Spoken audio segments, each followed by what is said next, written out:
आज इस वीडियो में हम देखेंगे घटना चक्र की जो पुस्तक आई है बीपीएससी की प्रीवियस ईयर की, इसके एमसीक्यू हम आज कवर करेंगे। एक ही वीडियो में प्रयास करेंगे सभी सेक्शन को कवर किया जाए।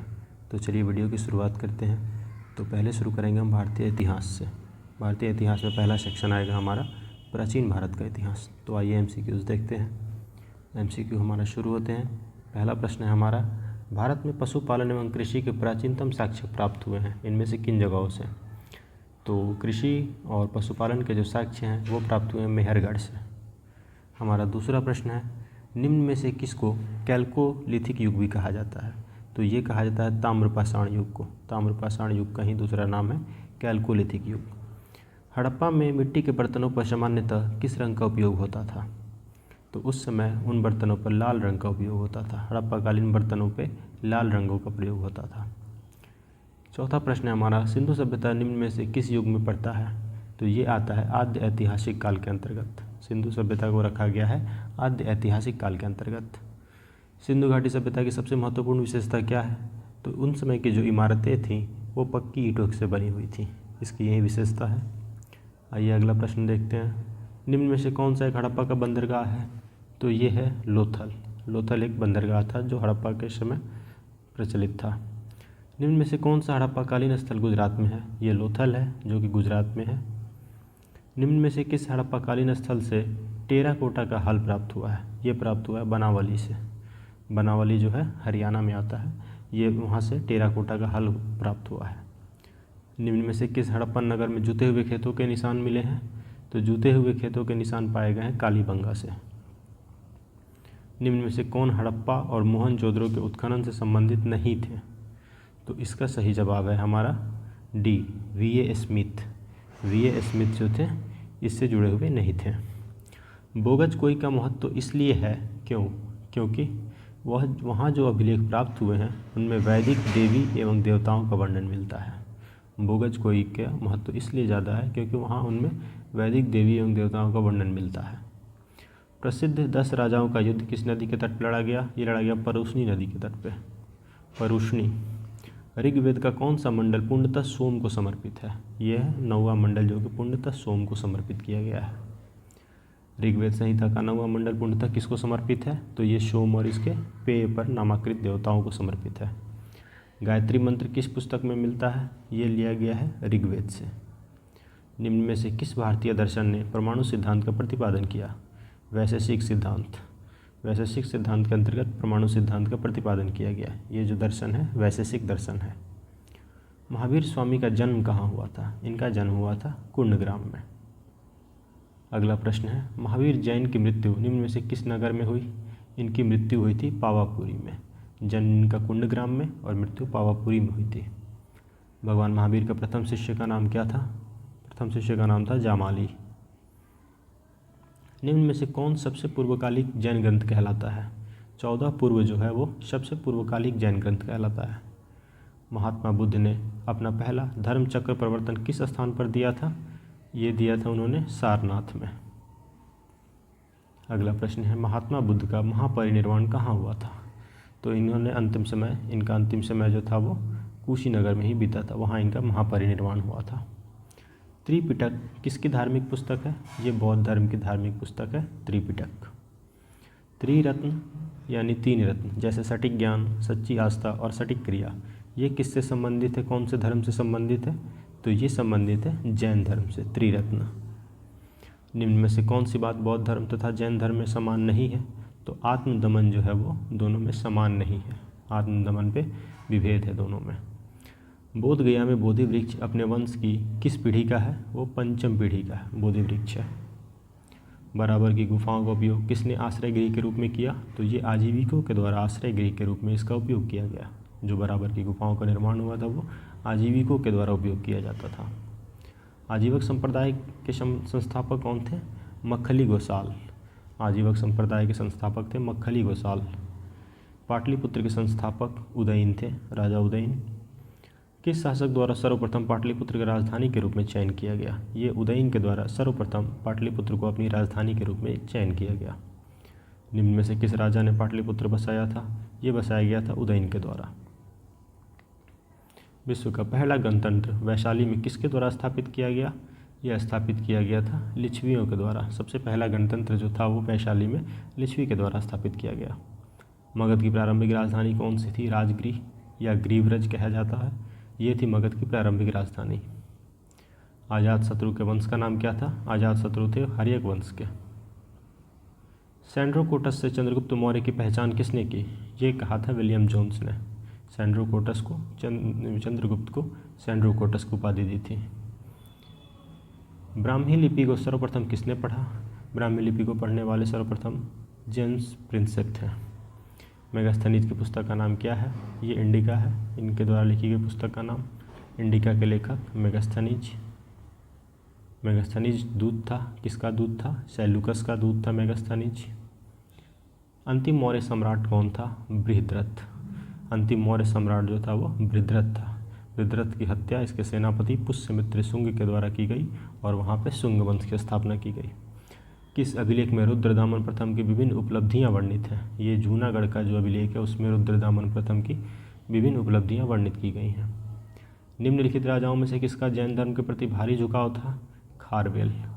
खारवेल का संबंध किन वंशों से था?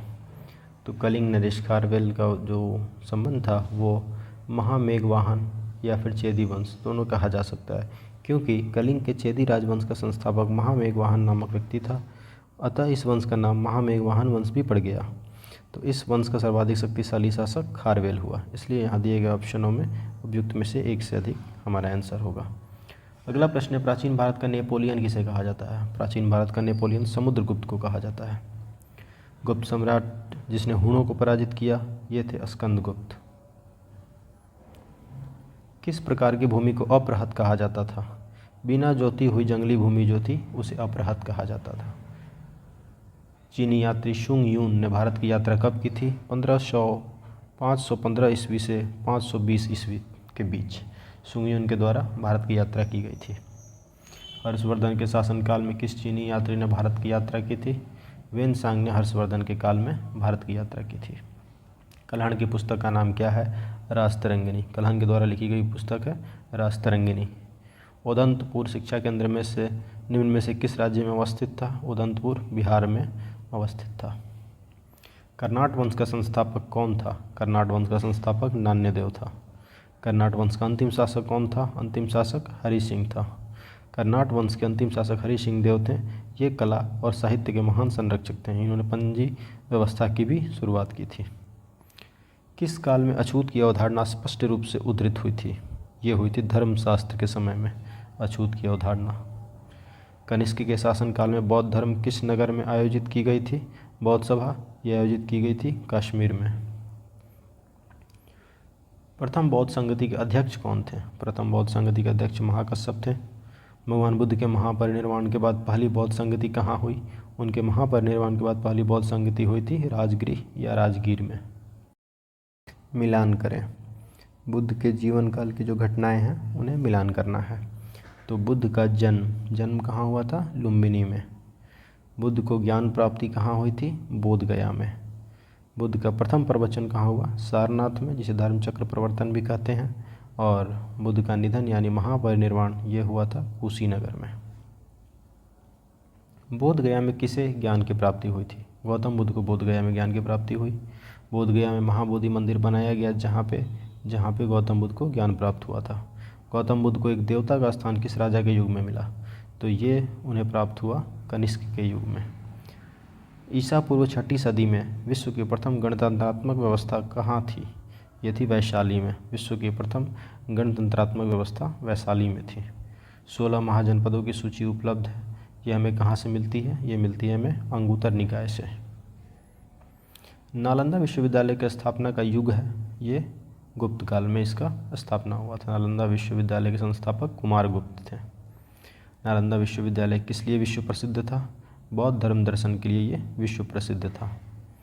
मध्यकालीन भारत में मनसबदारी व्यवस्था क्यों लागू की गई थी? सैनिकों की सुगमता से भर्ती हेतु मनसबदारी व्यवस्था लागू की गई थी।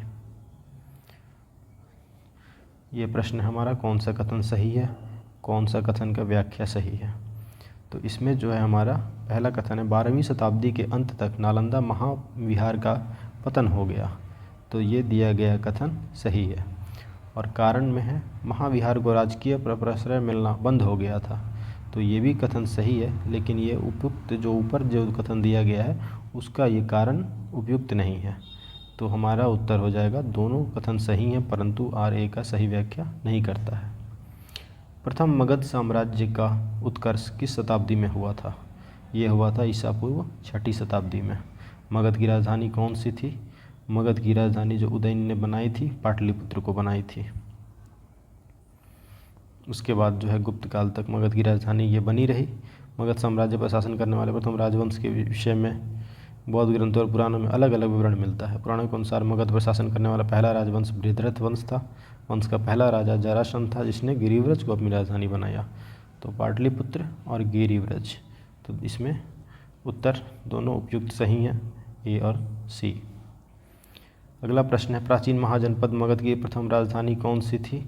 तो हमारा प्राचीन जो जनपद था महाजनपद मगध की प्रथम राजधानी थी ई, उपयुक्त दिए गए में से कोई नहीं, यानी कि गिरिव्रज और या पाटलिपुत्र।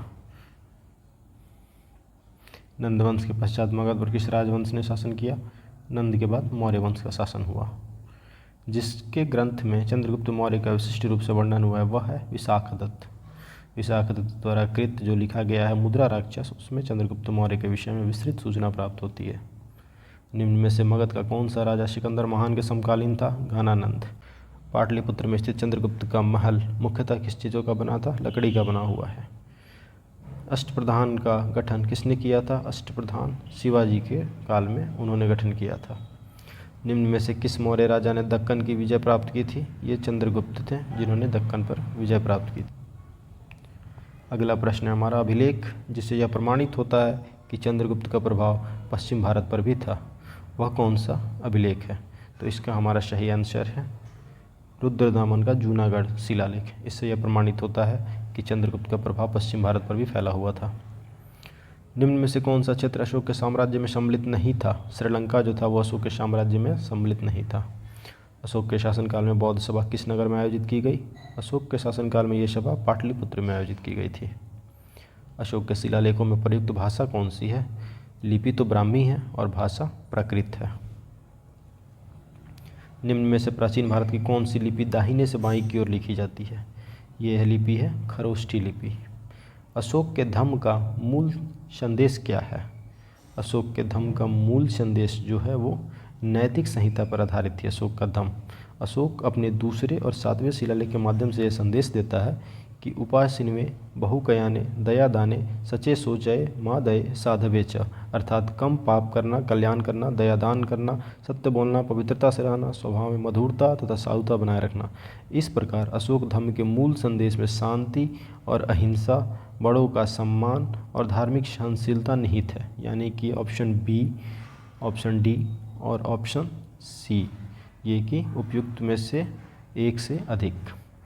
केवल वह स्तंभ जिसमें अशोक ने स्वयं को मगध का सम्राट बताया है, यह स्तंभ है भाब्रू स्तंभ, जिसमें अशोक ने अपने आप को सम्राट बताया है। कौटिल्य के अर्थशास्त्र में किस पहलू पर प्रकाश डाला गया है? राजनीतिक नीतियाँ, मुख्यतः इसी की चर्चा की गई है उनके अर्थशास्त्र पुस्तक में। कौटिल्य की पुस्तक अर्थशास्त्र किस विषय पर आधारित है? तो ये राजनीतिक नीतियों पर आधारित है। इन ऑप्शन में से दिए गए नहीं हैं, तो यहाँ पर इनमें से कोई नहीं। मेगास्थनीज ने भारतीय समाज को कितनी श्रेणियों में विभाजित किया है? मेगास्थनीज की पुस्तक के अनुसार भारतीय समाज को मेगास्थनीज ने 7 भागों में विभाजित किया है। दार्शनिक, कृषक, पशुपालक, कारीगर, योद्धा, निरीक्षक एवं सभासद। मौर्य समाज का 7 वर्गों का विभाजन का विशेष रूप से उल्लेख किया गया है मेगास्थनीज की पुस्तक इंडिका में। पेरिप्लस ऑफ द इरिथ्रियन सी, ये किसने लिखी है?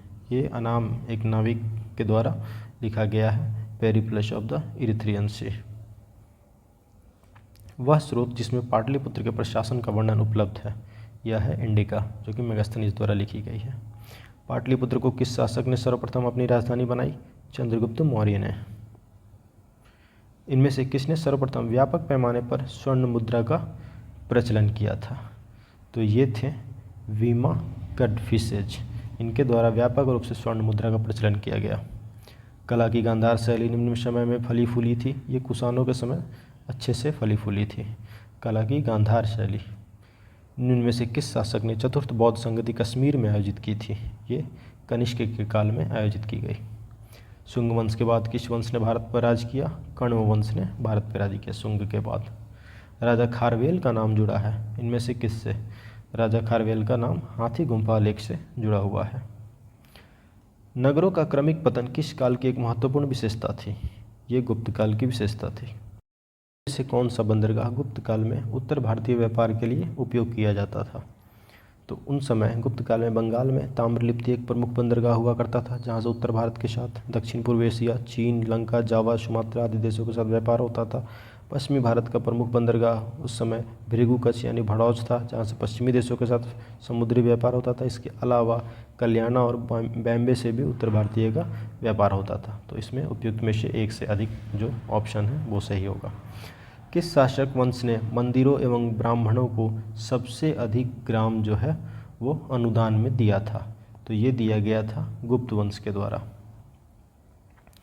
गुप्त युग में भूमि राजस्व की दर क्या थी? उपज का छठा भाग। उपज का जो छठा भाग था वो उस समय भू राजस्व की दर थी। गुप्त काल में भूमि राजस्व की दर क्या थी? उपज का छठा भाग। भागवत संप्रदाय के विकास में किसकी देन अत्यधिक थी? गुप्त की देन अत्यधिक थी भागवत संप्रदाय के विकास में। इनमें से किसने पहली बार यह व्याख्या की थी कि पृथ्वी अपनी धुरी पर घूमने के कारण प्रतिदिन सूर्योदय एवं सूर्यास्त होता है? तो ये किया गया था सर्वप्रथम आर्यभट्ट के द्वारा व्याख्या किया गया था कि पृथ्वी अपनी धुरी पर ही घूमती है, जिसके कारण प्रतिदिन सूर्योदय और सूर्यास्त होता है। इनमें से कौन गुप्त काल में औषधि के क्षेत्र में अपने कार्य के लिए जाने जाते थे? तो ये थे सुश्रुत। सुश्रुत जो थे वो उस समय शल्य चिकित्सा के लिए जाने जाते थे, अपने औषधि के कार्य के लिए जाने जाते थे। चीनी यात्री वेनसांग ने किस विश्वविद्यालय में अध्ययन किया था? वेनसांग अध्ययन किया था नालंदा विश्वविद्यालय में। वेनसांग की भारत में यात्रा के समय सूती कपड़ों के उत्पादन के लिए सबसे प्रसिद्ध नगर कौन सा था? मथुरा। कवि बाण निवासी था पाटलिपुत्र का। बाणभट्ट हर्षवर्धन के दरबारी कवि थे। अगला प्रश्न है, चीनी यात्री इत्सिंग ने बिहार का भ्रमण किया कब लगभग? तो ये चीनी यात्री जो इत्सिंग था वो 671 या 72 ईस्वी में, जब वह युवक था, अपने 37 बौद्ध सहयोगियों के साथ बौद्ध धर्म के अवशेषों को देखने की इच्छा से उसने पाश्चात्य विश्व का भ्रमण करने का निश्चय किया। वह दक्षिण के समुद्री मार्ग से होकर भारत आया था 671 या 672 ईस्वी में। तो इसमें उपयुक्त में से कोई नहीं। प्रसिद्ध चीनी यात्री फाहियान ने किसके शासनकाल में भारत की यात्रा की थी? फाहियान ने की थी चंद्रगुप्त द्वितीय यानी कि विक्रमादित्य के काल में। अगला प्रश्न है, नालंदा विश्वविद्यालय के संस्थापक कौन थे? कुमारगुप्त। ताम्रपत्र लेख दर्शाते हैं कि प्राचीन काल में बिहार के राजाओं का संपर्क था कहाँ से? जावा और सुमात्रा से। सुवर्ण भूमि का वह राजा कौन था जिसने नालंदा में एक बौद्ध विहार की स्थापना की तथा उसके रखरखाव हेतु अपने दूत द्वारा देवपाल से 5 गांव दान में देने के लिए प्रार्थना की? तो ये थे बालपुत्र देव। नालंदा विश्वविद्यालय के विनाश के कारण थे मुसलमान। नालंदा विश्वविद्यालय का जो विनाश था वो बख्तियार खिलजी ने किया था। उस समय उसके अधीन तुर्क मुस्लिम आक्रमणकारियों द्वारा इसे नष्ट किया गया था। खजुराहो मंदिर स्थापत्य के निर्माण में सहयोगी थे। ये खजुराहो मंदिर का जो बनवाया गया था ये चंदेल राजाओं के द्वारा बनवाया गया था। विक्रमशिला शिक्षा केंद्र के संस्थापक धर्मपाल थे। विक्रमशिला शिक्षा केंद्र के संस्थापक धर्मपाल। निम्नलिखित राजवंशों में किसका उल्लेख संगम साहित्य में नहीं हुआ है? ये हैं कदम्ब। कदम्ब राजवंशों का उल्लेख उसमें नहीं किया गया है। संगम युग में उरैयूर किस लिए प्रसिद्ध था, किस लिए विख्यात था? ये कपास के व्यापार का महत्वपूर्ण केंद्र था संगम युग में उरैयूर। मुद्रा राक्षस का लेखक कौन था? विशाखदत्त। ये विशाखदत्त के द्वारा लिखी गई थी, जो कि चंद्रगुप्त मौर्य के जीवन पर प्रकाश डालती है। पृथ्वीराज रासो के लेखक चंद्रबरदाई। स्वप्नवासवदत्ता इसके लेखक भास। कुमार संभवम ये महाकाव्य लिखा गया है कालिदास के द्वारा। किरातार्जुनीय पुस्तक किसने लिखा था? ये लिखा गया है भारवी के द्वारा। उस स्रोत का नाम बताएं जो प्राचीन भारत में व्यापारिक मार्गों पर मौन है। तो मिलिंद पन्हों में वो व्यापारिक मार्गों का चर्चा नहीं किया गया है। पाली भाषा में बौद्ध भिक्षु नागसेन द्वारा लिखित मिलिंद पन्हों में नागसेन एवं हिंद यमन शासक मिनांडर के बीच वार्तालाप का वर्णन है। इसमें व्यापारिक मार्गों का वर्णन नहीं मिलता है। हर्षचरित नामक पुस्तक किसने लिखी? वाणभट्ट। दरबारी कवि हर्षवर्धन का दरबारी कवि जो था वाणभट्ट, इसके द्वारा लिखी गई है हर्षचरित। चोल वंश का संस्थापक कौन था? विजयालय। चोल वंश का संस्थापक विजयालय। चोल काल किसके लिए प्रसिद्ध था? ये वहाँ के ग्राम पंचायतों के कारण प्रसिद्ध था। कौन सा मध्यकालीन भारतीय साम्राज्य व्यापक स्तर पर स्थानीय स्वशासन के लिए प्रसिद्ध था? ये चोल साम्राज्य था। दक्षिण भारत के मंदिरों के आकर्षण द्वार क्या कहलाते हैं? इसे गोपुरम कहा जाता था। अब हम आते हैं मध्यकालीन की तरफ।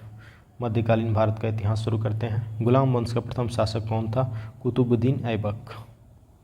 दूसरा प्रश्न, कुतुबुद्दीन ऐबक की राजधानी थी लाहौर। 2.5 दिन का झोपड़ा क्या है? ये एक मस्जिद है। अगला प्रश्न है हमारा, कुतुब मीनार किसके द्वारा पूरा किया गया? ये पूरा किया गया इल्तुतमिश के द्वारा। भारत में मोहम्मद गोरी ने किसको प्रथम अक्ता प्रदान किया था? ये कुतुबुद्दीन ऐबक को। बिहार का प्रथम मुस्लिम विजेता कौन था? प्रथम मुस्लिम विजेता बिहार का बख्तियार खिलजी। बिहार पर बख्तियार खिलजी के हमले का पहला विवरण प्राप्त होता है तबाकत नासिरी से। नालंदा बिहार का विध्वंस किसने किया था? ये बख्तियार खिलजी के द्वारा ही किया गया था, उसके सैनिकों के द्वारा। इल्तुतमिश ने बिहार में अपना प्रथम सूबेदार किसे नियुक्त किया? इल्तुतमिश का पहला सूबेदार था बिहार में मलिक जानी। वह प्रथम मुस्लिम शासक कौन था जिसने शासन के सिद्धांत को राजाओं के ईश्वरीय अधिकार सिद्धांत के समान प्रतिपादित किया था? ये था बलबन। बलबन के द्वारा जो ये था कि हाँ, जिसने शासन के सिद्धांत को, थ्योरी ऑफ किंगशिप को राजाओं के ईश्वरीय अधिकार सिद्धांत यानी थ्योरी ऑफ डिवाइन राइट के समान प्रतिपादित किया था, बलबन। किस दिल्ली सुल्तान ने रक्त और लौह की नीति अपनाई? ये भी बलबन के द्वारा ही अपनाई गई थी, रक्त और लौह की नीति। जब उसने राजत्व प्राप्त किया तो वह शरीयत के नियमों और आदेशों से पूर्णतया स्वतंत्र था। बर्नी ने यह कथन किस सुल्तान के लिए कहा था? ये कहा गया था बर्नी के द्वारा अलाउद्दीन खिलजी के लिए। अलाउद्दीन खिलजी के प्रसिद्ध सेनापतियों में किसकी मंगोलों के विरुद्ध लड़ते लड़ते मृत्यु हो गई? ये था जफर खां, अलाउद्दीन का सेनापति जफर खां। रानी पद्मिनी का नाम अलाउद्दीन की चित्तौड़ विजय से जोड़ा जाता है। उनके पति का नाम क्या था? उनके पति का नाम था राणा रतन सिंह। अलाउद्दीन खिलजी के आक्रमण के समय देवगिरी का शासक कौन था? देवगिरी का शासक उस समय रामचंद्र देव थे। किस सुल्तान के काल में खालिशा भूमि जो है सबसे अधिक पैमाने पर विकसित हुई थी? ये अलाउद्दीन खिलजी के शासनकाल में ही सबसे ज़्यादा खालिशा भूमि विकसित हुई थी। अलाई दरवाज़ा का निर्माण अलाउद्दीन खिलजी ने करवाया। दिल्ली के किस सुल्तान ने सबसे ज़्यादा नहरों का निर्माण करवाया था? फिरोज शाह तुगलक। फिरोज तुगलक द्वारा स्थापित दारुल सफ़ा क्या था? एक खैराती अस्पताल, दारुल सफ़ा। निम्न में से किस सुल्तान ने बेरोजगारों को रोजगार दिलवाया? ये दिलवाया गया था फिरोज शाह तुगलक के द्वारा। निम्न में से किस सुल्तान ने दरबार में सबसे अधिक गुलाम थे? किस सुल्तान के? ये फिरोज शाह तुगलक के। फिरोज दासों का बहुत शौकीन था। उसने दासों की संख्या संभवतः 1,80,000 तक पहुंच गई थी उसके शासनकाल में। उनकी देखभाल के लिए एक पृथक विभाग उसने बना दिया था, दीवाने बंदगान। निम्न में से किस सुल्तान ने फलों की गुणवत्ता सुधारने के लिए उपाय किए? ये थे फिरोज तुगलक। फारसी यात्री अब्दुर्रज़्ज़ाक़ भारत में किस राजा के शासनकाल में आया था? यह आया था देवराय द्वितीय के शासनकाल में, अब्दुर्रज़्ज़ाक़। तैमूर के आक्रमण के बाद भारत में किस वंश का राज स्थापित हुआ? तैमूर के आक्रमण के बाद उस समय भारत में स्थापित हुआ सैयद वंश का साम्राज्य। निम्न में से किस सुल्तान ने एक नगर बसाया जहां अब आगरा है? ये सिकंदर लोदी के द्वारा आगरा बसाया गया। विजयनगर साम्राज्य के संस्थापक कौन थे? हरिहर बुक्का। विजयनगर के उस पहले शासक की पहचान करिए जिसने बहमनियों से गोवा को छीना था। यह हरिहर द्वितीय के द्वारा छीना गया था। विजयनगर के राजा कृष्णदेव राय ने गोलकुंडा का युद्ध किस राजा के साथ लड़ा था? ये लड़ा था कुली कुतुब शाह के द्वारा, कुली कुतुब शाह और राजा कृष्णदेव राय के बीच में। विजयनगर साम्राज्य के वित्तीय व्यवस्था की मुख्य विशेषता क्या थी? ये थी कि वहाँ का भू राजस्व जो था वहाँ का सबसे विशिष्ट व्यवस्था थी। विजयनगर राज्य को विभिन्न स्रोतों से आय प्राप्त होती थी, जैसे कि भू राजस्व, संपत्ति कर, व्यापारिक कर, व्यावसायिक कर, उद्योगों पर लगाए जाने वाले कर, सामाजिक और सामुदायिक कर तथा अपराधों के लिए आरोपित अर्थदंड। भूमि का भली भांति सर्वेक्षण किया जाता था और उपज का 1/6 भाग भूमि कर के रूप में वसूल किया जाता था। शिष्ट यानी भूमि कर नामक कर राज्य की आय का प्रमुख स्रोत था। केंद्रीय राजस्व विभाग को 58वें, स्थावन या अथवन कहा जाता था। विजयनगर साम्राज्य का अवशेष कहाँ मिलता है? विजयनगर राज्य का साम्राज्य का अवशेष मिलता है हम्पी। हम्पी में से वहाँ का अवशेष प्राप्त किया गया। दीवान अर्ज विभाग किससे संबंधित था? ये रक्षा विभाग से संबंधित था। दीवान आरिज या दीवान अर्ज या आरिजे मुमालिक सल्तनत काल में सैन्य विभाग का प्रमुख अधिकारी होता था और आरिजे मुमालिक का विभाग ही दीवान अर्ज कहलाता था। इस विभाग की स्थापना बलबन ने की थी। इसकी स्थापना की गई थी बलबन के द्वारा। शिवाजी की राजधानी कहाँ थी? ये रायगढ़ थी।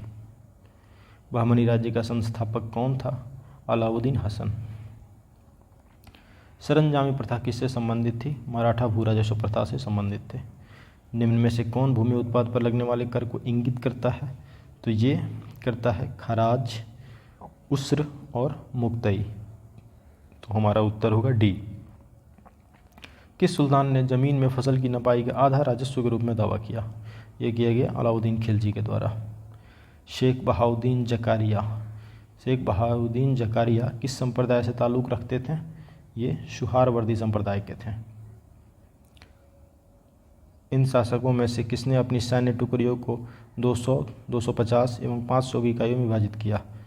ये किया गया था उस समय इस्लाम शाह, शेर शाह का जो पुत्र था उसके द्वारा ये किया गया था। उसने पूरे उत्तर भारत में लगभग 8 वर्षों तक शासन किया और उसकी मृत्यु 1553 में हुई। इस्लाम शाह ने ही अपनी सैन्य टुकड़ियों को 50, 250 और 500 के इकाइयों में विभाजित किया था। संभवतः शेर शाह के समय में भी सैन्य विभाजन की प्रणालियाँ प्रचलित थीं, इसलिए बिहार लोक सेवा आयोग ने इस प्रश्न का उत्तर ई माना है, क्योंकि इसमें दोनों का नाम दिया गया है, शेर शाह और इस्लाम शाह दोनों का। जवाबित का संबंध किससे था? राज्य कानून से। सल्तनत काल के सिक्के टक्का, ससगनी एवं जीतल किन धातुओं के थे? ये चांदी, तांबा इससे बने हुए थे। सल्तनत काल में टक्का चांदी एवं जीतल तांबे का बना होता था। ये दोनों सिक्के इल्तुतमिश द्वारा प्रचलित किए गए थे। भारत में कागज़ का प्रयोग कब से प्रारंभ हुआ? 12वीं शताब्दी से। तबाकत नासिरी का लेखक कौन था? मिन्हाज उस सिराज। सभी भक्ति संतों के मध्य एक समान विशेषता थी कि उन्होंने अपनी वाणी को उसी भाषा में लिखा जिससे उनके भक्त समझते थे। निम्न में से किस सुल्तान से निजामुद्दीन औलिया ने भेंट करने से इनकार कर दिया था? ये सुल्तान था अलाउद्दीन खिलजी, जिससे कि निजामुद्दीन औलिया ने भेंट करने से इनकार कर दिया था। बारहमासा की रचना किसने की थी? बारहमासा लिखा गया मलिक मोहम्मद जायसी के द्वारा। पानीपत के युद्ध में बाबर की जीत का मुख्य कारण क्या था? उसकी सैन्य कुशलता। तुजुके बाबरी ये किस भाषा में लिखी गई है? तुर्की भाषा में। मुगल साम्राज्य की आधारशिला रखने वाले जहरुद्दीन मोहम्मद बाबर ने अपने जीवन संबंधी घटनाओं को एक ग्रंथ में स्वयं ही लिखा है। इसे तुजुके बाबरी कहते हैं। यह किताब तुर्की भाषा में ही लिखी गई है। हुमायूं ने चुनार दुर्ग पर प्रथम बार आक्रमण कब किया? 1532 ईस्वी में। निम्न में से किसने अपने बादशाह पति के मकबरे का निर्माण करवाया था? हाजी बेगम के द्वारा अपने पति के मकबरे का निर्माण करवाया गया था। हुमायूं नामा की रचना किसने की थी? गुलबदन बेगम। बाबर की शहजादी गुलबदन बेगम ने हुमायूं नामा की रचना की थी, जो कि फारसी भाषा में है। हुमायूं द्वारा लड़े गए 4 प्रमुख युद्धों को तिथि के अनुसार सही क्रम अंकित करें। युद्ध स्थलों के नाम नीचे अंकित हैं। तो इसमें देवरा, फिर चौसा, फिर कन्नौज, फिर सरहिंद। अगला प्रश्न है हमारा, निम्न में से किस सुल्तान ने पहले हजरत आला की उपाधि अपनाई और बाद में सुल्तान की उपाधि अपना ली? ये सुल्तान शेर शाह सूरी था। शेर शाह का मकबरा कहाँ है? सासाराम में। हल्दी घाटी के युद्ध में महाराणा प्रताप की सेना के सेनापति कौन थे? हकीम खान। निम्न में से किस मुस्लिम शासक ने तीर्थ यात्रा कर समाप्त कर दिया था? अकबर के द्वारा तीर्थ यात्रा कर को समाप्त कर दिया गया था। अकबर ने बंगाल तथा बिहार को मुगल साम्राज्य में कब मिलाया? 1576 ईस्वी में। अगला प्रश्न है हमारा, भारत में किसके शासनकाल में इंग्लिश ईस्ट इंडिया कंपनी का गठन हुआ? अकबर के ही शासनकाल में भारत में इंग्लिश ईस्ट इंडिया कंपनी का गठन हुआ। अगला प्रश्न है, आईन अकबरी। आईन अकबरी किसके द्वारा लिखी गई है? आईन अकबरी लिखी गई है अबुल फजल के द्वारा। एतमादुद्दौला का मकबरा आगरा में किसने बनवाया था? एतमादुद्दौला का मकबरा बनवाया गया था नूरजहाँ के द्वारा। प्राचीनकारी यानी पिटराडोरा इनमें से किससे संबंधित है? यह दीवारों में अर्ध कीमती पत्थर जड़कर फूलों की नक्काशी करना इससे संबंधित है। पिटराडोरा। मध्यकाल में बटाई शब्द का अर्थ था क्या? लगान निर्धारण का तरीका। किस मुगल शासक ने चित्रकारी के लिए कारखाने बनवाए? ये हुमायूं के द्वारा बनवाए गए थे। मुंगेर के बरहिया ताल विरोध का उद्देश्य क्या था? बकास्त भूमि की वापसी की मांग। मुंगेर के बरहिया ताल विरोध का उद्देश्य बकास्त भूमि की वापसी की मांग था। यह आंदोलन 1936 से 38 में कार्यानंद शर्मा के नेतृत्व में चलाया गया था। 1857 में भारत का गवर्नर जनरल कौन था? Lord Canning. अंग्रेजी भारतीय सेना में चर्बी वाले कारतूसों को चलने वाली एनफील्ड राइफल कब शामिल की गई? ये किया गया दिसंबर 1856 में। 1857 के विद्रोह का नेतृत्व बिहार में किसने किया? बाबू कुंवर सिंह ने। बिहार में 1857 के विद्रोह का नेतृत्व किसने किया? कुंवर सिंह ने। जगदीशपुर में किस व्यक्ति ने 1857 के विप्लव में क्रांतिकारियों का नेतृत्व किया? कुंवर सिंह ने। ये जगदीशपुर के रहने वाले थे। कुंवर सिंह राजा थे जगदीशपुर के। 1857 के विद्रोह के एक नेता कुंवर सिंह किस स्थान से संबंधित थे? जगदीशपुर। कुंवर सिंह अंग्रेजों के खिलाफ 1857 के विद्रोह में किस जगह से शामिल हुए? आरा से। इनमें से किसने 1857 के विद्रोह में सक्रिय भाग लिया था? इनमें से किसने? नाना साहब ने भी लिया था कानपुर से, बेगम हजरत महल ने भी लिया लखनऊ से, मौलवी अहमदुल्ला ने फैजाबाद से, बेगम जीनत महल ने दिल्ली से। तो उपयुक्त में से एक से अधिक ने। अगला प्रश्न है हमारा, पटना के 1857 के स्वतंत्रता संग्राम के नेता कौन थे? पटना से राजपूत कुंवर सिंह, बाबू कुंवर सिंह। 1857 के विद्रोह का बिहार में 15 जुलाई 1857 से 20 जनवरी 1858 तक केंद्र क्या था? जगदीशपुर। जगदीशपुर के राजा थे बाबू कुंवर सिंह। कुंवर सिंह ने 1857 के विद्रोह का नेतृत्व किस प्रांत से किया? बिहार से। 1857 के विद्रोह का नेतृत्व बिहार में किसने किया? कुंवर सिंह ने। बिहार में 1857 के विद्रोह का नेतृत्व किसने किया? कुंवर सिंह ने। निम्न में से कौन 1857 के विद्रोह में अंग्रेजों का सबसे कट्टर दुश्मन था? मौलवी अहमदुल्ला शाह। 1857 के विद्रोह को किस उर्दू कवि ने देखा था? गालिब। मिर्ज़ा गालिब ने स्वयं अपनी आंखों से 1857 के विद्रोह को देखा था। निम्न में से कौन सा ईस्ट इंडिया कंपनी के सिपाहियों को विद्रोही बनाने का कारण नहीं था? अधिकारियों की अक्षमता, ये उनमें कारण में शामिल नहीं था। निम्नलिखित वर्गों में किसने 1857 के विद्रोह में भाग नहीं लिया?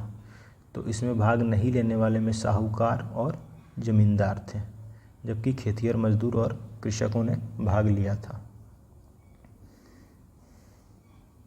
अगला प्रश्न है, निम्न में से कौन सा कथन सही है? उपयुक्त में 1857 में दरभंगा, डुमरांव और हटवा के महाराजाओं और उनके साथी जमींदारों ने आदमी तथा पैसे से अंग्रेजों की मदद की, यह कथन सही है। तो आंसर हमारा है ए, और बाकी दिए गए कथन गलत हैं। 1857 के विद्रोह से बिहार का कौन सा भाग अप्रभावित रहा? तो कौन सा भाग अप्रभावित रहा? मुंगेर, केवल मुंगेर, जबकि दानापुर, पटना, आरा, मुजफ्फरपुर ये सब विद्रोह से प्रभावित था। 1857 का विद्रोह लखनऊ में किसके नेतृत्व में आगे बढ़ रहा था? बेगम ऑफ अवध, बेगम हजरत महल के नेतृत्व में वहाँ से विद्रोह आगे बढ़ रहा था। 1857 का विद्रोह मुख्यतः किस कारण से असफल रहा?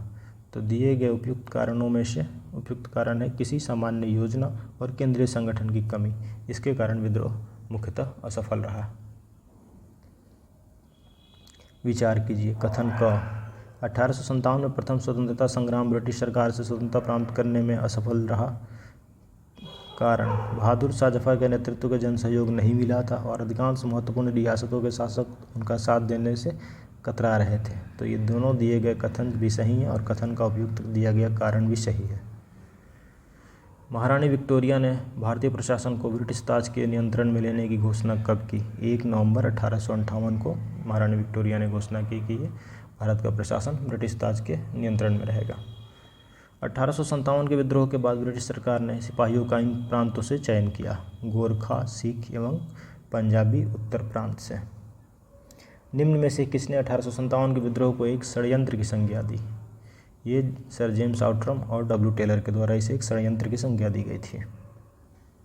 1857 के विद्रोह को किसके द्वारा प्रथम भारतीय स्वतंत्रता संग्राम के रूप में वर्णित किया गया है? तो ये वर्णित किया गया है दिए गए ऑप्शन में से ऑप्शन ए, वी.डी. सावरकर के द्वारा प्रथम स्वतंत्रता संग्राम के रूप में इसे वर्णित किया गया 1857 के विद्रोह को वी.डी. सावरकर के द्वारा। निम्न में से कौन सा आयोग 1857 के विद्रोह दमन के बाद भारतीय फौज में नौ संगठन से संबंधित था? पीला आयोग बनाया गया था। नौ संगठन जो फौज का जो नया बहाली था उसको देखने के लिए पीला आयोग का गठन किया गया था। नील विद्रोह किसके बारे में था?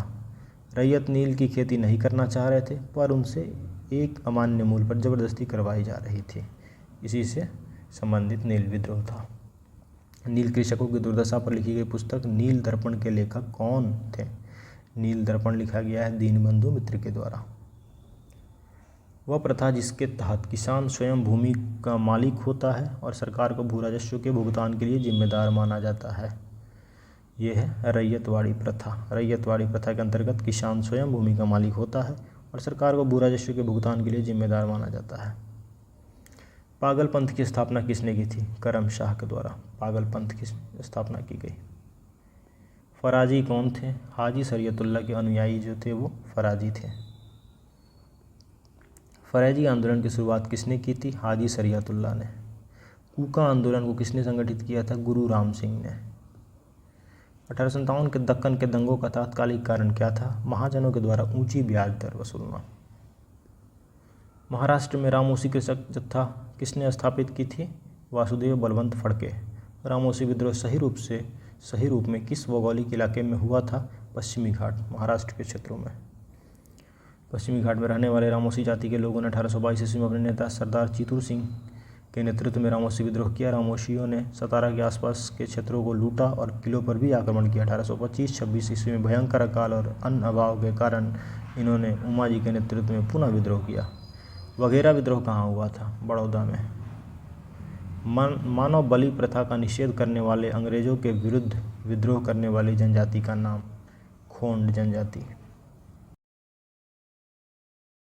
जनजाति विद्रोह कब हुआ था? छोटा नागपुर जनजाति विद्रोह के नाम से कोई विद्रोह नहीं हुआ है, फिर भी इस क्षेत्र में हुए विद्रोह की एक लंबी श्रृंखला है जिसे अलग अलग नामों से जाना जाता है। दिए गए विकल्पों में कोई भी तिथि किसी विद्रोह का सही समय नहीं है। इस क्षेत्र में हुआ कोल विद्रोह 1831-32 में, संथाल 1855-56, मुंडा विद्रोह 1899 में हुआ था, अतः कोई विकल्प सही नहीं है। 1855 में संथालों ने किस अंग्रेज कमांडर को हराया था? मेजर बारो। 1855 में संथाल विद्रोह का नेतृत्व किसने किया था? सीधो और कान्हो। मुंडाओं ने विद्रोह खड़ा किया कब? 1895 में। उलगुलान विद्रोह किससे जुड़ा था? बिरसा मुंडा। बिरसा मुंडा का कार्य क्षेत्र कौन सा था? रांची। 1899-1900 ईस्वी में मुंडा क्रांति का नेता कौन था? उस समय मुंडा क्रांति का नेता बिरसा मुंडा खुद थे। बिरसा मुंडा किसके पक्ष में थे? झारखंड के पक्ष में। 1831 में बुधो भगत के नेतृत्व में कोल विद्रोह किस क्षेत्र में हुआ था? सिंहभूम के क्षेत्रों में कोल विद्रोह हुआ था। हौज विद्रोह हुआ था 1820-21 के दौरान। हौज विद्रोह 1820-21 में हुआ जिसका केंद्र संथाल परगना था। किस स्थान पर आदिवासियों ने अंग्रेजों के खिलाफ विद्रोह किया? बिहार, पंजाब या सिंध या काठियावाड़। छोटा नागपुर की हो एवं मुंडा जनजातियों ने 1820-22 तथा पुनः 1831 में ब्रिटिश सेनाओं को चुनौती दी थी। इस क्षेत्र में इस कारण 1837 ईस्वी तक अशांति व्याप्त रही। सिंध के जनजातियों ने भी लगातार अंग्रेजों के विरोध विद्रोह किया। उपयुक्त में से कोई नहीं। इनमें से किसने अंग्रेजी ईस्ट इंडिया कंपनी के कंट्रोल के खिलाफ बगावत नहीं की? हैदराबाद के निजाम ने नहीं किया।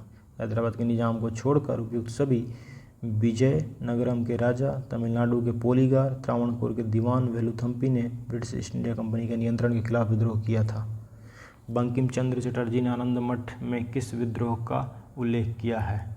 इसमें उन्होंने मुख्यतः सन्यासी विद्रोह का उल्लेख किया है। आनंद मठ जो पुस्तक लिखी गई है बंकिम चंद्र चटर्जी के द्वारा। अफगानिस्तान के प्रति आक्रामक नीति किस वायसराय ने अपनाई थी? लॉर्ड लीटन ने। 1878 का वर्नाकुलर प्रेस एक्ट किसने रद्द कर दिया? लॉर्ड रिपन ने। अस्थायी बंदोबस्त किसके साथ किया गया? जमींदारों के साथ। बिहार में परमानेंट सेटलमेंट लागू करने का कारण क्या था? भू राजस्व का राजस्व निर्णय करना। रैयतवाड़ी व्यवस्था सर्वप्रथम कहाँ लागू की गई थी? मद्रास में। डैश में बंगाल और बिहार में भूमि पर किराएदारों के अधिकारों को बंगाल किराएदारी अधिनियम द्वारा दिया गया था। कब किया गया था ये? 1885 ईस्वी में। सत्यार्थ प्रकाश की रचना किसने की थी? स्वामी दयानंद सरस्वती ने। अमृत बाजार पत्रिका की स्थापना किसने की थी? अमृत बाजार पत्रिका की स्थापना की गई है शिशिर कुमार घोष के द्वारा। निम्न अखबारों में से कौन सा मुख्यतः उदारवादियों की नीतियों का प्रचारक था? लीडर अखबार। फ्री प्रेस जनरल एक न्यूज एजेंसी थी। यंग इंडिया एक साप्ताहिक पत्रिका थी जिसे महात्मा गांधी प्रकाशित करते थे। लीडर समाचार पत्र के संपादक मदन मोहन मालवीय थे। मालवीय उदारवादी दल के नेता थे, इसलिए इसके माध्यम से उदारवादी अपनी नीतियों का प्रचार करते थे। लीडर। 19वीं शताब्दी के धर्म एवं समाज सुधार आंदोलनों ने जनसंख्या के किस वर्ग को मुख्यतः आकर्षित किया? तो इसका सही उत्तर है बुद्धिजीवी वर्गों को, नगरीय उच्च जातियों को एवं निर्धन सर्वसाधारण वर्ग को आकर्षित किया। 1, 2 और 3। भारतीय पुनर्जागरण आंदोलन के पिता किसे कहा जाता है? राजा राम मोहन राय को। निम्न में से कौन आत्मीय सभा के संस्थापक थे? राजा राम मोहन राय। ब्रह्म समाज की स्थापना कब हुई थी? राजा राम मोहन राय ने 20 अगस्त 1828 को ब्रह्म समाज की स्थापना की थी। राजा राम मोहन राय द्वारा ब्रह्म समाज की स्थापना कब की गई? 1828 ईस्वी में। सती को गैर कानूनी किसने घोषित किया? सती को गैर कानूनी घोषित करने वाला ये थे उस समय विलियम बेंटिक, जिन्होंने सती प्रथा का उन्मूलन किया। विलियम बेंटिक के द्वारा सती प्रथा का उन्मूलन किया गया। प्रार्थना समाज के संस्थापक आत्माराम पांडुरंग। 19वीं शताब्दी के उत्तरार्ध में नव हिंदूवाद, इसके सर्वश्रेष्ठ प्रतिनिधि कौन थे? स्वामी विवेकानंद थे। इनमें से किसने 1893 में शिकागो में आयोजित धर्म संसद में भाग लिया? स्वामी विवेकानंद ने। स्वामी विवेकानंद ने रामकृष्ण मिशन की स्थापना किस वर्ष की थी? 1897 में। दयानंद सरस्वती द्वारा स्थापित है कौन सा? आर्य समाज। किसने 1873 में सत्य शोधक समाज की स्थापना की थी? ये स्थापना किया गया था सत्य शोधक समाज की ज्योतिबा फूले के द्वारा। सत्य शोधक समाज की स्थापना किसने की थी? ज्योतिबा फूले ने। थियोसॉफिकल सोसाइटी की स्थापना किसने की थी? Madam H.P. वालावेट्स्की ने। भारतीय राष्ट्रीय कांग्रेस की प्रथम महिला अध्यक्ष कौन थी? ये थी श्रीमती एनी बेसेंट। भारतीय राष्ट्रीय कांग्रेस की प्रथम महिला अध्यक्ष कौन थी? Annie Besant. भारत में नारी आंदोलन इनकी प्रेरणा से प्रारंभ हुआ? ज्योतिबा फूले की प्रेरणा से। प्रार्थना समाज, यंग इंडिया, लोक हितवादी, सत्यशोधक समाज, रहनुमाई, मजदेवशन सभा के लिए निम्न विकल्पों में से सही संयोजन पहचानिए। तो उपयुक्त दिए गए जो हमारे ऑप्शन हैं उनमें हमारा सही ऑप्शन है बी, प्रार्थना समाज आत्माराम पांडुरंग के द्वारा, यंग इंडिया मोहनदास करमचंद गांधी के द्वारा, लोक हितवादी कहे जाने वाले गोपाल हरि देशमुख, सत्यशोधक समाज के संस्थापक ज्योतिबा फूले, रहनुमाई मजदेवसन सभा के लिए नौरोजी फुरदोन जी। नाई धोबी बंद सामाजिक बाइकाट का एक स्वरूप था जो 1919 में किसानों द्वारा प्रतापगढ़ जिले में चलाया गया था। पंजाब भूमि हस्तांतरण अधिनियम कब आया था? कब पारित किया गया? 1900 में। अवध में एक आंदोलन का उद्देश्य क्या था? उसका उद्देश्य था लगान का नगद में परिवर्तन। स्वामी सहजानंद का संबंध किससे था? बिहार में किसान आंदोलनों के साथ। इनमें से किससे संबंधित थे? स्वामी सहजानंद का संबंध था बिहार में किसान आंदोलन से। निम्न में से कौन बिहार में किसान आंदोलन के साथ जुड़े हुए थे? अगला प्रश्न है हमारा। इनमें से राजेंद्र प्रसाद जो थे वो बिहार में किसान आंदोलन से जुड़े हुए थे। अगला प्रश्न है, सुरक्षा प्रकोष्ठ की नीति किनसे संबंधित है? सुरक्षा प्रकोष्ठ की नीति वॉरेन हेस्टिंग से संबंधित है। निम्न में से किसने बंगाल में द्वैध शासन प्रणाली को समाप्त कर दिया? लगाने वाले रॉबर्ट क्लाइव थे और समाप्त करने वाले वॉरेन हेस्टिंग। लॉर्ड वेलेजली की सहायक संधि को स्वीकार करने वाला पहला मराठा सरदार कौन था? पेशवा बाजीराव द्वितीय। महारानी विक्टोरिया को भारत की साम्राज्ञी नियुक्त किया गया कब? ये किया गया 1877 में। बम्बई प्रेसिडेंसी एसोसिएशन की स्थापना किसने की थी? बम्बई प्रेसिडेंसी की स्थापना इनमें से फिरोज शाह मेहता, केटी तैलंग और बदरुद्दीन तैयब ने की थी। तो उपयुक्त में से आंसर हो जाएगा एक से अधिक ने। भारत संघ के संस्थापक कौन थे? इंडियन एसोसिएशन के संस्थापक सुरेंद्रनाथ बनर्जी थे। 1876 में इंडियन एसोसिएशन की स्थापना किसने की? सुरेंद्रनाथ बनर्जी। राष्ट्रीय कांग्रेस के पूर्व सबसे प्रमुख संस्था कौन सी थी? उसके पूर्व थी Indian Association of Kolkata. Surendra Nath Banerjee को किस वर्ष भारतीय सिविल सर्विसेज से हटाया गया? उन्हें 1874 ईस्वी में इंडियन सिविल सर्विसेज से हटाया गया। राजनीतिक सुधारों को लेकर विरोध करने वाले पहले भारतीय कौन थे? राजा राम मोहन राय, जो कि राजनीतिक सुधारों को लेकर विरोध करते थे। मद्रास महाजन सभा की स्थापना की गई किस वर्ष? मद्रास महाजन सभा की स्थापना 1884 में बी राघवाचारी, जी सुब्रमण्यम तथा पी आनंद चार्लू के द्वारा की गई थी। भारतीय राष्ट्रीय कांग्रेस के प्रथम अधिवेशन में कितने प्रतिनिधियों ने भाग लिया? पहले अधिवेशन में कुल 72 प्रतिनिधियों ने भाग लिया। भारतीय राष्ट्रीय कांग्रेस की स्थापना कब की गई? सन 1885 में ए.ओ. ह्यूम के द्वारा।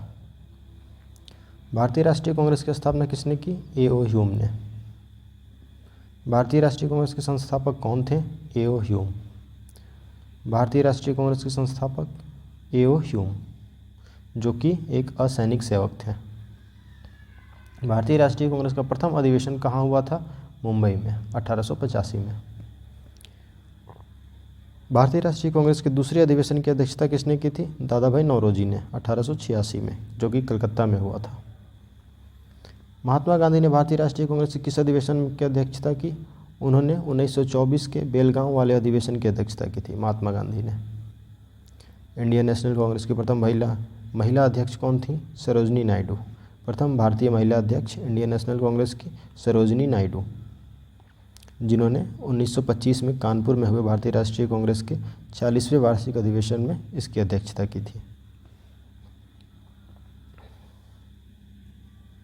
भारतीय राष्ट्रीय कांग्रेस का 27वां अधिवेशन कहाँ हुआ था? बांकीपुर, पटना में। ये 27वां अधिवेशन बांकीपुर में। पुस्तक poverty and un British rule in India किसने लिखी है? दादा भाई नौरोजी के द्वारा ही लिखी गई है।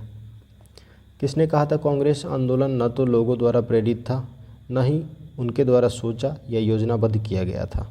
ये कथन था सर सैयद अहमद का। मुझे विश्वास है कि कांग्रेस अपने विनाश की तरफ जा रही है और मेरी यह बड़ी इच्छा भारत में रहते होगी कि इसके शांतिप्रिय निधन के लिए इसका मैं सहायक बनूं। ये उपयुक्त कथन किसका कहा हुआ है? ये लॉर्ड कर्जन के द्वारा कहा गया था। निम्न में से किस वायसराय के कार्यकाल में भारतीयों को राय बहादुर और खान बहादुर की उपाधियां प्रदान करना आरंभ किया गया था? ये लॉर्ड लीटन के समय। अधिकतर नरमपंथी नेता थे किन क्षेत्रों से? शहरी क्षेत्रों से। नरमपंथी नेता अधिकतम शहरी क्षेत्रों से थे। में से कौन उपग्रंथी नहीं था? उपग्रंथी नहीं, यहाँ पे होगा उग्रपंथी नहीं था। ये गोपाल कृष्ण गोखले थे, जो कि उदारवादी खेमे से संबंधित थे। ये उग्रपंथी में नहीं थे। भारत सेवक समाज की स्थापना किसने की? भारत सेवक समाज की स्थापना गोपाल कृष्ण गोखले के द्वारा की गई। 1905 में सर्वेंट ऑफ इंडियन सोसाइटी की स्थापना किसके द्वारा की गई? गोपाल कृष्ण गोखले के द्वारा। रजनी पाम दत्त ने कहा वे साम्राज्यवाद से लड़ते भी थे और सहयोग भी करते। उन्होंने किस राजनीतिक गठबंधन के बारे में ये बात कही थी? ये कहा गया था भारतीय राष्ट्रीय कांग्रेस के विषय में। भारतीय राष्ट्रीय आंदोलन गर्मपंथियों के प्रभावाधीन आया कब? 1906 के बाद। बाल गंगाधर तिलक लोकमान्य तिलक के नाम से जाना जाने लगा उन्हें जब? किस घटना के बाद? तो ब्रिटिश सरकार ने जब बाल गंगाधर तिलक को पुणे के असिस्टेंट कलेक्टर रैंड की हत्या के मामले में अभियुक्त बनाया तो तिलक को दोषी पाया गया और उन्हें 18 माह के कठोर कारावास की सज़ा सुनाई गई। जब वे जेल से बाहर आए तो वे एक राष्ट्रीय नायक के रूप में उभरे और उन्हें लोकमान्य की उपाधि प्रदान कर दी गई। तो हमारा यहाँ ऑप्शन है ई। निम्न में से कौन सा नेता कांग्रेस के गर्म दल से संबंधित था? अरविंद घोष। ये गर्म दल के नेता थे Arvind Ghosh. National Council of Education की स्थापना कब की गई? 15 अगस्त 1906 को। राष्ट्रीय आंदोलनों में निम्न में से किसको नरम दलीय के तौर पर नहीं जाना जाता था? बाल गंगाधर तिलक को। ये गर्म दल के नेता थे बाल गंगाधर तिलक। उग्रवाद के 4 प्रमुख स्तंभ लाला लाजपत राय, बाल गंगाधर तिलक, बिपिन चंद्र पाल और अरविंद घोष। कांग्रेस के नरम दल के नेताओं की आंदोलनों की पद्धति कौन सी पद्धति पे वे लोग आंदोलन करते थे? उनकी पद्धति थी राजा वामबद्ध आंदोलन। शेरे पंजाब के नाम से कौन मशहूर थे? शेरे पंजाब के नाम से लाला लाजपत राय मशहूर थे। शेरे पंजाब। अभिनव भारत से कौन संबंधित हैं? V D Savarkar. स्थापना वर्ष अभिनव भारत 1904। स्थान नासिक महाराष्ट्र में। संस्थापक वी डी सावरकर। मुजफ्फरपुर में किंग्स फोर्ट की हत्या का प्रयास कब किया गया? 1908 में। 30 अप्रैल 1908 को बिहार के मुजफ्फरपुर में खुदीराम बोस और प्रफुल्ल चाकी ने किंग्स फोर्ट पर बम फेंका, किंतु किंग्स फोर्ट बच गया और दुर्भाग्य से राष्ट्रीय आंदोलन से हमदर्दी रखने वाले मिस्टर कैनेडी की पत्नी और पुत्री मारी गई। प्रफुल्ल चाकी ने पुलिस से बचने के लिए आत्महत्या कर ली और खुदीराम बोस को गिरफ्तार करके फांसी दे दिया गया। अगला प्रश्न है, निम्न में से कौन एक राष्ट्रवादी समाचार पत्र नहीं था? The times of India. The times of India एक राष्ट्रवादी समाचार पत्र नहीं था। इसके अतिरिक्त द हिंदू, बंगाली और दी महारत्ता ये एक राष्ट्रवादी सोच को बढ़ावा देने वाले समाचार पत्र थे। क्रांतिकारी गतिविधियों के साथ कौन सी पत्रिका जुड़ी हुई नहीं थी? Young India. यंग इंडिया पत्रिका जो थी वो क्रांतिकारी गतिविधियों के साथ जुड़ी हुई नहीं थी। इसका संपादन महात्मा गांधी ने किया था। महात्मा गांधी अहिंसक आंदोलन के समर्थक थे।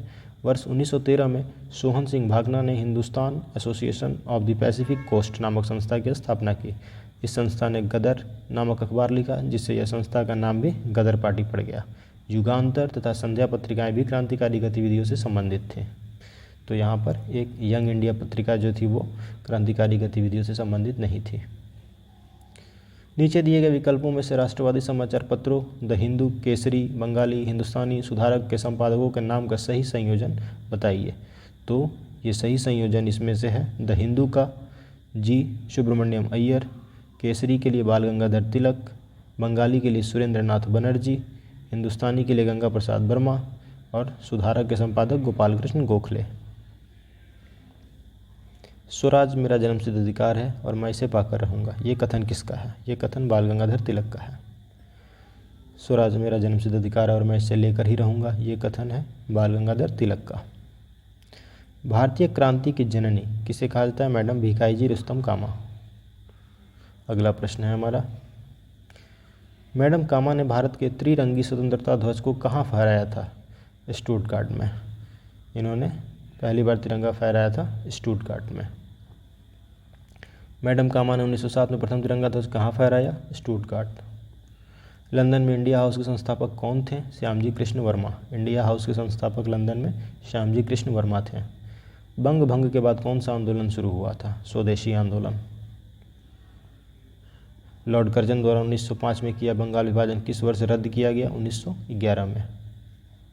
कांग्रेस ने स्वराज प्रस्ताव वर्ष 1905 में पारित किया। प्रस्ताव का उद्देश्य क्या था? स्वशासन सुनिश्चित करना।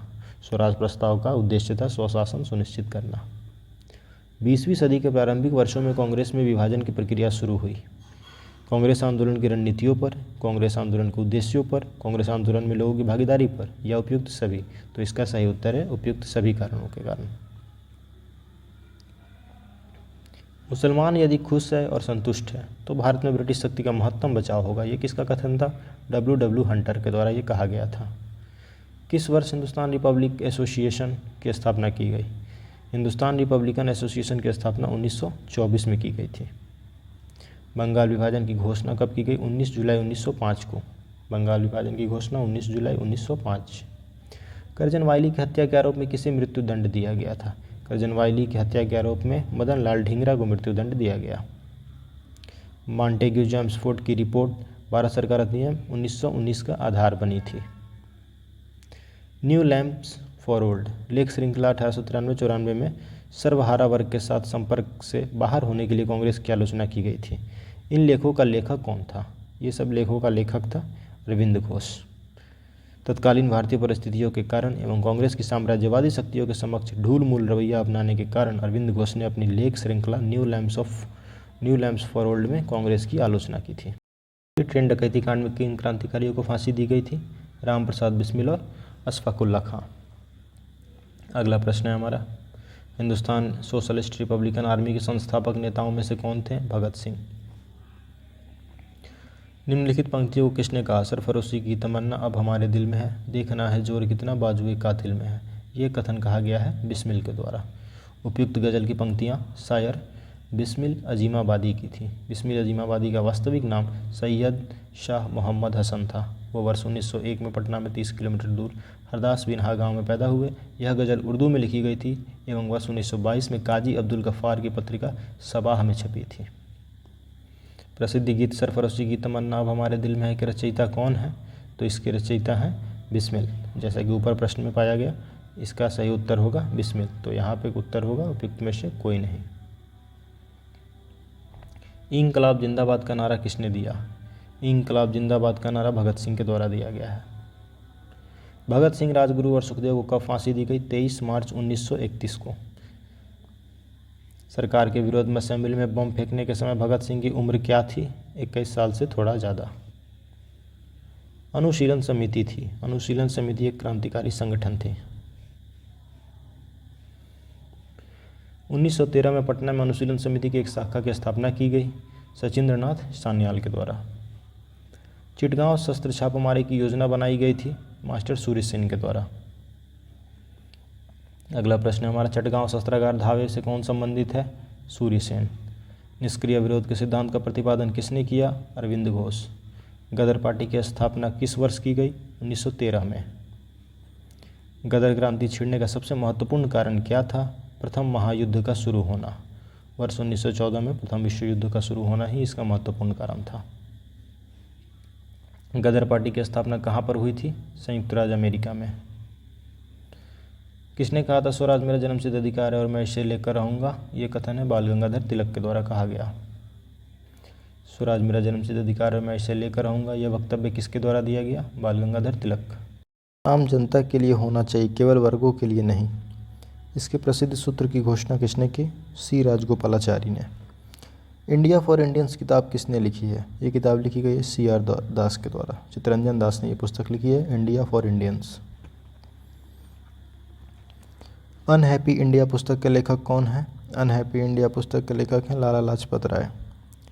निम्न में से किस नेता ने 1906 में कलकत्ता कांग्रेस अधिवेशन की अध्यक्षता की थी? 1906 वाले अधिवेशन की अध्यक्षता की गई थी दादा भाई नौरोजी के द्वारा, जो कि कलकत्ता में हुई थी।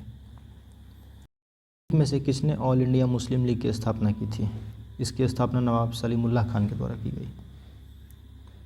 अगला प्रश्न है 1906 में मिंडो से शिमला में मिले मुसलमानों के शिष्टमंडल ने प्रार्थना की थी किसके लिए? मुसलमानों के लिए पृथक निर्वाचन वर्ग के लिए। निम्न में से किस अधिनियम ने भारत में पृथक निर्वाचक मंडल का आरंभ किया? ये हुआ था भारतीय परिषद अधिनियम 1909 के द्वारा, जिसे कि पार्लियामेंटो सुधार कहा जाता है। इसी के आने के बाद ये यहाँ पे भारत में पृथक निर्वाचन मंडल का आरंभ किया गया। निम्न में से किसका योगदान होम रूल लीग की स्थापना में नहीं था? TS Olcott. बाल गंगाधर तिलक का योगदान उसमें था और एनी बेसेंट का योगदान था और M सुब्रमण्यम अय्यर का था। जो नहीं था उनका नाम है TS अलकाट। अगला प्रश्न है हमारा, किस अधिवेशन में होम रूल समर्थक अपनी राजनीतिक शक्ति का सफलतापूर्वक प्रदर्शन कर सके? सफलतापूर्वक प्रदर्शन कर सके ये कांग्रेस के 1916 वाले लखनऊ अधिवेशन में। शिक्षा में सुधार हेतु ब्रिटिश सरकार ने सैडलर विश्वविद्यालय आयोग कब नियुक्त किया? ये किया गया 1917 में। सैडलर आयोग आया था 1917 में। होम रूल आंदोलन भारत के स्वतंत्रता संग्राम के एक नए चरण के आरंभ का द्योतक है। क्योंकि इसने देश के सामने स्वशासन यानी कि सेल्फ गवर्नमेंट की एक ठोस योजना रखी थी। अगला प्रश्न है हमारा, बंगाल विभाजन के प्रत्याघात के रूप में कौन सा आंदोलन शुरू हुआ? स्वदेशी आंदोलन। नोआखली काल में महात्मा गांधी के सचिव कौन थे? प्यारेलाल जी। निम्न में से महात्मा गांधी का भारत में पहला सत्याग्रह कौन सा था? चंपारण सत्याग्रह 1917 वाला। अगला प्रश्न है, निम्न में से किस कॉलेज में गांधी जी ने पढ़ाई की थी? श्यामल दास कॉलेज भावनगर। श्यामल दास कॉलेज भावनगर गुजरात। निम्न में से कौन सा भारत में गांधी जी का प्रथम सत्याग्रह आंदोलन था जिसमें उन्होंने सविनय अवज्ञा का प्रयोग किया? चंपारण सत्याग्रह। अगला प्रश्न है हमारा, किसने यूरोपियन नील बागान मालिकों द्वारा किसानों के शोषण की तरफ गांधी जी का ध्यान आकर्षित किया? राजकुमार शुक्ल ने। राजकुमार शुक्ल ने यूरोपियन नील बागान मालिकों द्वारा किसानों के शोषण की तरफ गांधी जी का ध्यान आकर्षित किया। शुक्ल ने वर्ष 1916 में लखनऊ कांग्रेस अधिवेशन के दौरान गांधी जी से भेंट कर उन्हें चंपारण के किसानों के शोषण की कहानी सुनाई एवं गांधी जी को चंपारण आने के लिए आमंत्रित किया। गांधी जी को चंपारण आने का आमंत्रण किसने दिया था? राजकुमार शुक्ल ने। चंपारण में इंडिगो के किसानों की दशा की ओर गांधी जी का ध्यान किसने आकर्षित किया? राजकुमार शुक्ल ने। गांधी जी द्वारा भारत में पहली बार सत्याग्रह आंदोलन बिहार में कहाँ आरंभ किया गया? चंपारण में। बिहार में कौन से स्थान में गांधी जी ने अपना प्रथम सत्याग्रह किया? चंपारण। चंपारण नील आंदोलन के राष्ट्रीय नेता कौन थे? महात्मा गांधी। प्रसिद्ध नाटक नील दर्पण, जिसमें इंडिगो की खेती करने वाले किसानों के दमन का चित्रण किया गया, ये किसकी रचना है? ये दीनबंधु मित्र द्वारा लिखी गई नील दर्पण। अगला प्रश्न है हमारा, निम्न में से किस सत्याग्रह आंदोलन में गांधी जी ने प्रत्यक्ष रूप से भाग नहीं लिया था? वायकॉम सत्याग्रह में। वायकॉम में मंदिर प्रवेश सत्याग्रह में गांधी जी ने प्रत्यक्ष रूप से भाग नहीं लिया था, जबकि खेड़ा सत्याग्रह, राजकोट सत्याग्रह तथा असहयोग आंदोलन का नेतृत्व स्वयं गांधी जी ने ही किया था। स्वाधीनता आंदोलन के दौरान महात्मा गांधी के करीबी अंग्रेज मित्र कौन थे? रेवरेंड चार्ली एंड्रूज, जिन्हें दीनबंधु एंड्रूज भी कहा जाता है। अंत्योदय कार्यक्रम का उद्देश्य क्या है? अंत्योदय का उद्देश्य गरीबों में सबसे गरीब की सहायता। 1917-18 में अहमदाबाद में गांधी जी द्वारा चलाए गए सत्याग्रह में किसने हिस्सा लिया था? औद्योगिक कर्मियों ने। अगला प्रश्न है, निम्न उद्योगपतियों में से कौन से व्यक्ति लंबे समय तक AICC के खजांची रहे तथा सन 1930 में जेल भी गए?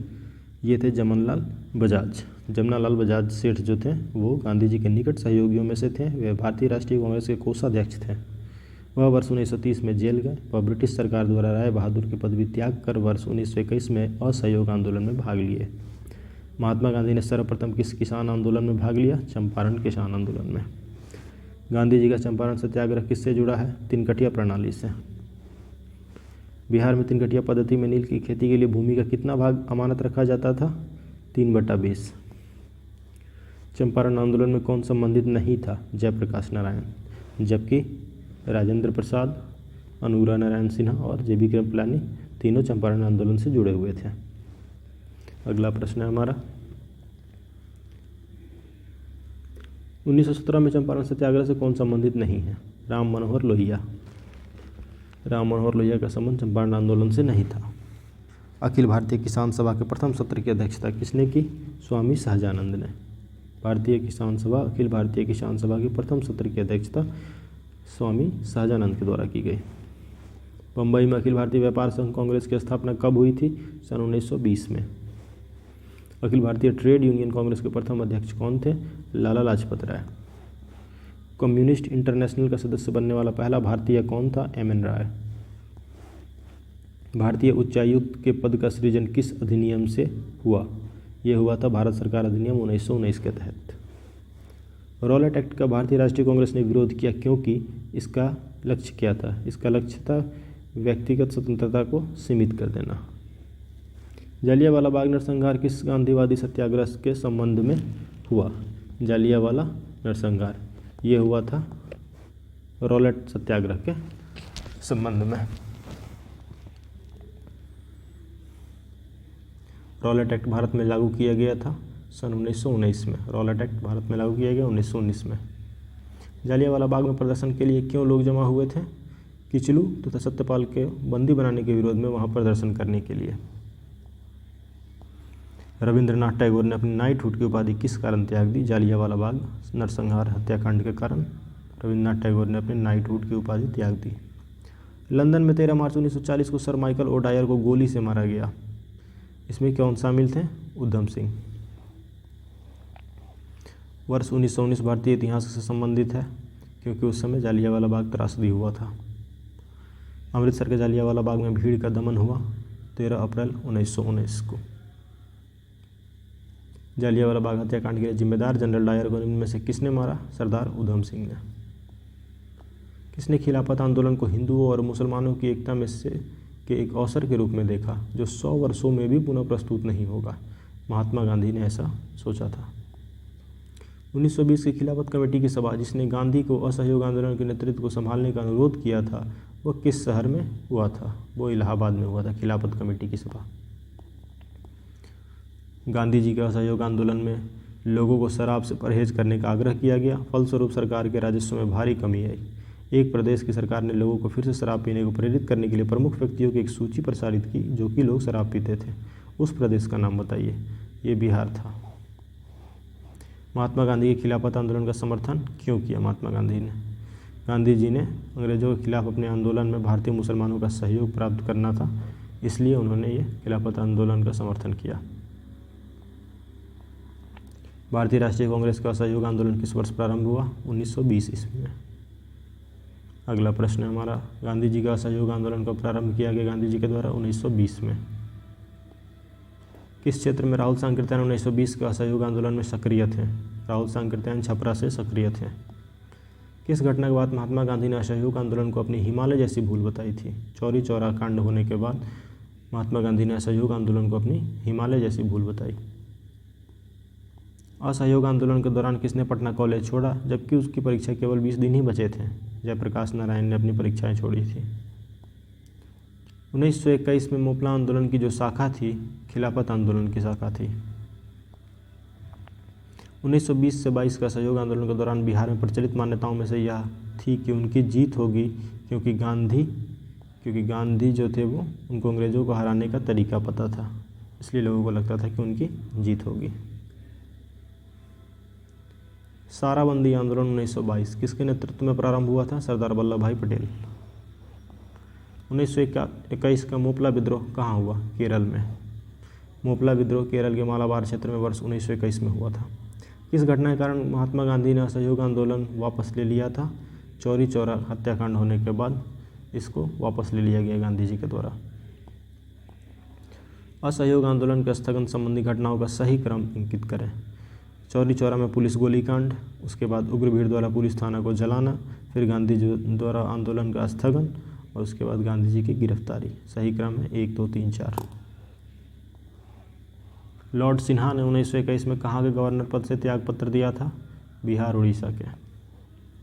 1923 से 28 के काल में भारतीय राजनीति में क्रांतिकारी कार्यविधियों की पुनरावृत्ति का कारण क्या था? उस समय इन क्रांतिकारी गतिविधियों का पुनरावृत्ति का कारण जो था वो गांधी जी द्वारा असहयोग आंदोलन का स्थगन था। अगला प्रश्न है, स्वराज दल की स्थापना असफलता के बाद हुई। असहयोग आंदोलन की असफलता के बाद स्वराज दल की स्थापना की गई। इसका गठन जनवरी 1923 में CR दास और मोतीलाल नेहरू ने किया। स्वराज दल की स्थापना किसने की? चित्तरंजन दास और मोतीलाल नेहरू।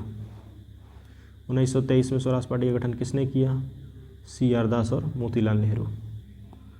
स्वराज पार्टी का गठन डैश की असफलता के बाद हुआ। असहयोग आंदोलन की असफलता के बाद स्वराज पार्टी का गठन किया गया। 1922 में गया की इंडियन नेशनल कांग्रेस के अधिवेशन के अध्यक्ष कौन थे? चित्तरंजन दास थे, जो कि गया में अधिवेशन हुआ था इंडियन नेशनल कांग्रेस का 1922 में, उसके अध्यक्ष थे चित्तरंजन दास। भारतीय राष्ट्रीय कांग्रेस के 1922 में आयोजित किया गया गया में जो अधिवेशन हुआ उसके अध्यक्ष कौन थे? चित्तरंजन दास। अतः सदैव सहमति के साथ और अक्सर वाणिज्य मंडल के निर्देशों पर भारत सरकार चलती है और इसे व्हाइट मैन्स बर्डन कहा जाता है। यह कथन किसका था? उपयुक्त कथन कहा गया था सच्चिदानंद सिन्हा के द्वारा। साइमन कमीशन पहली बार भारत आया कब? 1928 में। नेहरू रिपोर्ट डैश की अध्यक्षता में एक कमेटी द्वारा तैयार किया गया था और इसका विषय डैश था। यह तैयार किया गया था मोतीलाल नेहरू की अध्यक्षता में और इसका विषय था भारत में संवैधानिक व्यवस्थाएं। पूर्ण स्वराज का प्रस्ताव लाहौर कांग्रेस में पारित किया गया कब? 1929 में। 1929 में पंडित जवाहरलाल नेहरू की अध्यक्षता में कांग्रेस का ऐतिहासिक लाहौर अधिवेशन हुआ जहां पे पूर्ण स्वराज का प्रस्ताव पारित किया गया। 1929 में लाहौर में आयोजित भारतीय राष्ट्रीय कांग्रेस के अधिवेशन के अध्यक्ष कौन थे? पंडित जवाहरलाल नेहरू। भारतीय राष्ट्रीय कांग्रेस द्वारा किस दिन को पूर्ण स्वराज दिवस मनाने के लिए घोषित किया गया था? तो ये दिन था 26 जनवरी 1930। 1929 में कांग्रेस अधिवेशन में पूर्ण स्वराज का पताका किसने उठाया? पंडित जवाहरलाल नेहरू ने। यह अधिवेशन लाहौर में हुआ था। समाजवाद का समर्थक कौन था और 1933 में ब्रिटिश शासन देसी राज्यों, जमींदारवाद और पूंजीवाद को उखाड़ फेंकना चाहता था? कौन था वो समाजवाद का समर्थक? वो थे जवाहरलाल नेहरू। किसने 1921 में पहली बार पूर्ण स्वतंत्रता की मांग को उठाया? मौलाना हसरत मोहानी। वर्ष 1921 में अहमदाबाद में हुए कांग्रेस की अधिवेशन की अध्यक्षता हकीम अजमल खान ने की थी। इस अधिवेशन में सर्वप्रथम मौलाना हसरत मोहानी ने पूर्ण स्वतंत्रता की मांग उठाई, किंतु महात्मा गांधी इस मांग के पक्ष में नहीं थे। दांडी यात्रा की गई 1930 में। दांडी यात्रा 1930। 1930 में महात्मा गांधी ने सविनय अवज्ञा आंदोलन कहाँ से प्रारंभ किया? साबरमती से। नमक सत्याग्रह के दौरान बिहार में लोगों के नमक बनाने के साथ किस कर के विरोध के द्वारा सरकार का विरोध किया गया? इसमें किया गया चौकीदारी कर का विरोध। दांडी यात्रा कितने दिन तक चली थी? 24 दिनों तक। 1929 में खुदाई खिदमतगार को किसने संगठित किया? खान अब्दुल गफ्फार खान ने। बेगूसराय में चौकीदार के विरुद्ध आंदोलन एक हिस्सा था किसका? सविनय अवज्ञा आंदोलन का हिस्सा। सविनय अवज्ञा आंदोलन की असफलता के बाद गांधी जी ने महत्व दिया किन कार्यों को? रचनात्मक कार्यक्रम को। निम्न में से किस भारतीय नेता ने लंदन में प्रथम गोलमेज कॉन्फ्रेंस में भाग लिया था? मौलाना मोहम्मद अली ने। 3 गोलमेज सम्मेलन में किसने भाग लिया? तीनों में BR अम्बेडकर ने। समझौता कब हुआ था? 1931 में। गांधी इरविन समझौता 5 मार्च 1931 को संपन्न हुआ। इस समझौते के अनुसार कौन कौन सी बातें सामने आई? गांधी जी के नेतृत्व में कांग्रेस सविनय अवज्ञा आंदोलन स्थगित करने के लिए तैयार हो गई थी। सभी युद्धबंदियों जिनके द्वारा हिंसा का आरोप नहीं था उनको रिहा करने का आदेश। विदेशी कपड़ों और शराब की दुकानों पर शांतिपूर्ण धरना देने का अधिकार। समुद्र तटीय प्रदेशों में बिना नमक कर दिए नमक बनाने की अनुमति। कांग्रेस द्वितीय गोलमेज सम्मेलन में भाग लेने के लिए तैयार हो गई, परंतु इस समझौते ने जनता को निराश किया क्योंकि भगत सिंह, सुखदेव एवं राजगुरु को फांसी न दिए जाने की जनता की मांग को इसमें सम्मिलित नहीं किया गया। अगला प्रश्न है हमारा, निम्न में से कौन सा गोलमेज सम्मेलन 1932 में हुआ था? तीसरा गोलमेज सम्मेलन 1932 में हुआ था। भारतीय राष्ट्रीय कांग्रेस ने किस गोलमेज सम्मेलन में भाग नहीं लिया?